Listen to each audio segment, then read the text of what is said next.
And I'm really, really rooting for Florida this year because I think all anyone says or has a comment on is about their schedule. I get it. He's come in 13th in the SEC the last couple recruiting class, and that's not good enough for them down there. But when you look at that team, how many freshmen they got experience last year, and the idea of they were, again, left for dead after that game against Utah, come back and beat a really good Tennessee team at home, dominated that game. And one of the best games I've seen by a defensive lineman, Cam Jackson, who's one of my favorite players in the country. But that place, I wonder if Miami has to have their A game. That's what I'm getting to. And I'm not sure they're going to have it in week one because of all the parameters. I still think Florida is going to have really good talent on defense. Mertz, look at the numbers. The guy was fantastic last year. The game I think that really, really hurt him because they could have hung their hat on that one was the Missouri game. 4th and 17. That's just a brutal. They outplayed Missouri that whole game. And when you go back and look what Missouri did through the course of the season, that was a lucky win. It was a good team. And Florida dominated that game. Now, are they at the level of Georgia? No, I'm not saying they're at the level of Georgia.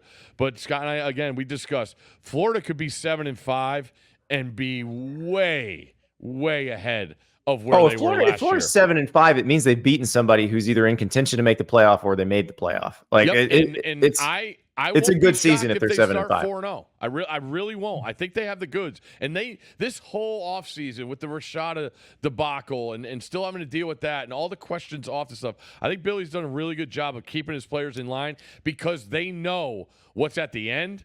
They know how important the beginning is. And I think they're going to come out very, very sharp in that opening start to the season. You have to start 4-0 with that UCF game, and I think they have the capability to do that. I really do. Let's add a bonus pick here. So I was just gonna go Big Ten ACC for now, but I think we should throw the Florida one in here too. So I'm with you on Miami. I think they can go over. I think because you can lose to Florida and lose to Florida State, and if you happen to win one of those, that gives you a mulligan for like at Louisville or the Virginia Tech game.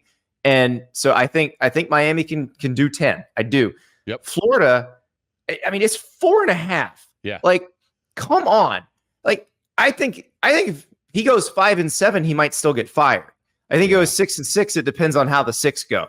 I think if 7-5, like we said, they're in good shape. But I think they're going over 4.5. So do I. Yeah. I still believe there's enough talent there. I really do. And when you go back, again, the Georgia games gets blown up. They're not on Georgia's level. So, just take that game out of there. But A&M comes to your place. We saw what A&M looked like when they went to Miami last year. Florida's a more capable team than Miami last year. And I still do really like Billy Napier as a head football coach. I get it. Everybody points to the picture with all the assistants from the first team picture, and it's not. It's what was it? 3 straight losing seasons, first time since 44, 45. Yeah. It's not the norm. I get it, but Scott brought it up too, and I thought he made a great point. Florida State, look at as hard as it is. Look at what Florida State did after Norvell's first 2 seasons. They didn't ramp up and bring in another guy and try and do this all over again. They just stuck to their guns and they got the job done. And sometimes as hard as it is, like I'm reading today about Indiana and what they paid to get rid of Tom Allen. Like Indiana did that. Like Florida, I think they said 6th highest payout in ever. Indiana football, like I get, and Florida's would be incredibly high if they were to fire Billy Napier this year. You're talking $26 million. You're talking $13 million up front. Like it ain't easy.